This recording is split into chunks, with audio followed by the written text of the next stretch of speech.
શું તમે જાણો છો એક એવી પ્રેમકથા જે સ્વપ્નથી શરૂ થઈ અને યુદ્ધ પર પૂરી થઈ? ભારતીય સંસ્કૃતિમાં એવી ઘણી દિવ્ય કથાઓ છે જે માત્ર કથા નથી પરંતુ જીવનના સત્યનું દર્શન કરાવે છે. એવી જ એક અમર ગાથા છે એક રાજકુમારીના નિષ્કપટ પ્રેમની, એક દેવકુમારના સાહસની અને એક અહંકારી રાજાના અંતની. આ છે ઓખાહરણ, જ્યાં સ્વપ્નોમાં જન્મેલો પ્રેમ હકીકતમાં ફૂલ્યો ફાલ્યો, જ્યાં ભક્તિ અને ધર્મે અહંકારને હરાવ્યો અને જ્યાં ભગવાન શ્રીકૃષ્ણે ફરી એકવાર ધર્મની સ્થાપના કરી. આ કથા તમને લઈ જશે એક એવી દુનિયામાં જ્યાં પ્રેમ છે, વિયોગ છે, યુદ્ધ છે અને અંતે છે સત્યનો વિજય. તો ચાલો શરૂ કરીએ આ દિવ્ય અને રોમાંચક યાત્રા, ઓખાહરણની અનોખી ગાથા. ઓખાહરણની સંપૂર્ણ કથા. સમયના અવિરત વહેણમાં એક એવો સમય આવ્યો જ્યારે પૃથ્વી પર દૈત્યરાજ બાણાસુરનું પ્રભુત્વ હતું. તે મહાદેવનો પરમ ભક્ત અને અતિશક્તિશાળી રાજા હતો. તેના રાજ્યમાં વૈભવની કોઈ કમી નહોતી, પરંતુ તેના હૃદયમાં અહંકારની જ્વાળા સદાય પ્રગટતી રહેતી. તે પોતાના બળ અને શક્તિ પર એટલો ગર્વ કરતો હતો કે તેને કોઈની સામે ઝૂકવાનું ગમતું નહોતું. એ જ સમયમાં તેના મહેલમાં એક સુખદ ક્ષણ આવી. બાણાસુરને એક સુંદર પુત્રીનો જન્મ થયો. સમગ્ર મહેલ આનંદ અને ઉત્સવમાં ઝૂમી ઉઠ્યો. આ કન્યાનું નામ રાખવામાં આવ્યું ઓખા. ઓખાના જન્મ સાથે જ એક અદ્ભુત ઘટના બની. આકાશમાંથી એક દિવ્ય અવાજ સંભળાયો, જેમાં ભવિષ્યની ઝાંખી હતી. તે અવાજે કહ્યું કે આ કન્યા ભવિષ્યમાં એક દેવકુમાર સાથે વિવાહ કરશે અને તેના પિતાના અહંકારનો અંત લાવશે. આ ભવિષ્યવાણી સાંભળીને બાણાસુરના હૃદયમાં ભય અને ક્રોધ બંને જગ્યા પામ્યા. તેણે મનમાં નક્કી કરી લીધું કે તે પોતાની પુત્રીને દુનિયાથી દૂર રાખશે, જેથી આ ભવિષ્યવાણી ક્યારેય સાજી ન પડે. એ દિવસથી ઓખાનું જીવન એક સુંદર પરંતુ એકાંતભર્યું કેદ બની ગયું. વર્ષો વીતી ગયા. ઓખા મોટી થતી ગઈ. તે સૌંદર્ય, સૌમ્યતા અને ભક્તિનું અદ્ભુત પ્રતિબિંબ બની.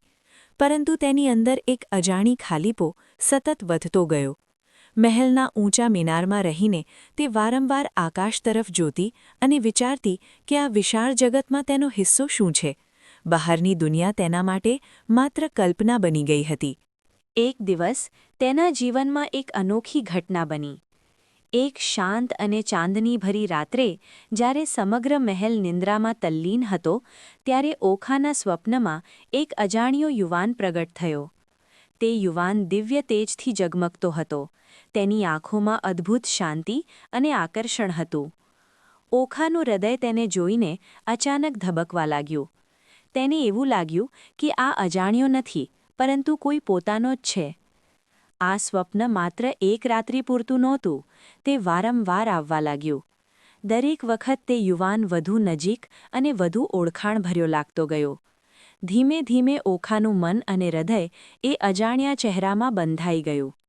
તેણે મનમાં નક્કી કરી લીધું કે આ જ તેનો જીવનસાથી છે.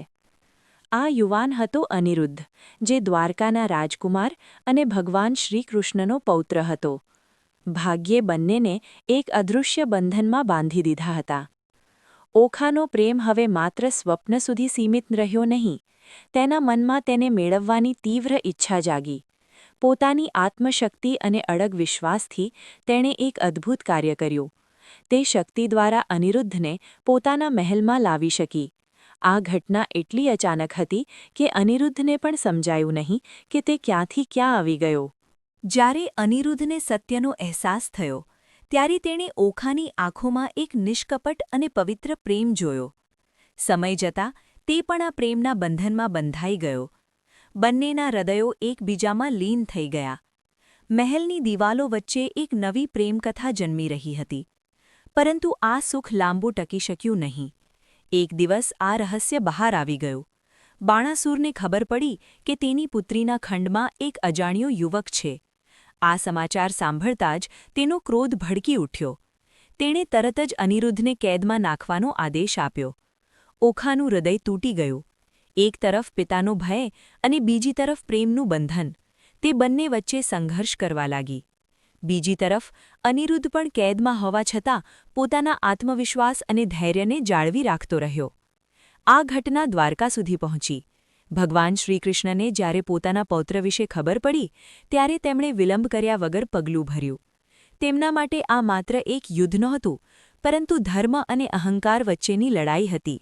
કૃષ્ણે પોતાની સેના સાથે બાણાસુરના રાજ્ય તરફ પ્રસ્થાન કર્યું. યુદ્ધનો માહોલ ઊભો થયો. બાણાસુર પણ યુદ્ધ માટે તૈયાર હતો. તેની શક્તિ અને અહંકાર બંને પોતાના શિખરે હતા.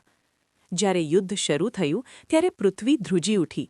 બંને તરફથી ભયંકર યુદ્ધ થયું. આ યુદ્ધમાં ભગવાન શિવ પણ બાણાસુરની તરફથી ઉપસ્થિત રહ્યા, કારણ કે બાણાસુર તેમનો પરમ ભક્ત હતો. આ દૃશ્ય અદ્ભુત અને દિવ્ય બની ગયું. એક તરફ કૃષ્ણ અને બીજી તરફ શિવની ઉપસ્થિતિ.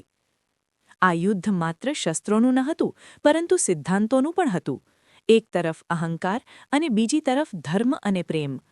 અંતે સત્યનો વિજય થયો. કૃષ્ણે બાણાસુરના અહંકારને તોડી નાખ્યો. તેને સમજાયું કે શક્તિનો ગર્વ હંમેશા વિનાશ તરફ લઈ જાય છે. બાણાસુરનો અહંકાર ઓગળી ગયો. તેણે પોતાની ભૂલ સ્વીકારી અને વિનમ્ર બન્યો.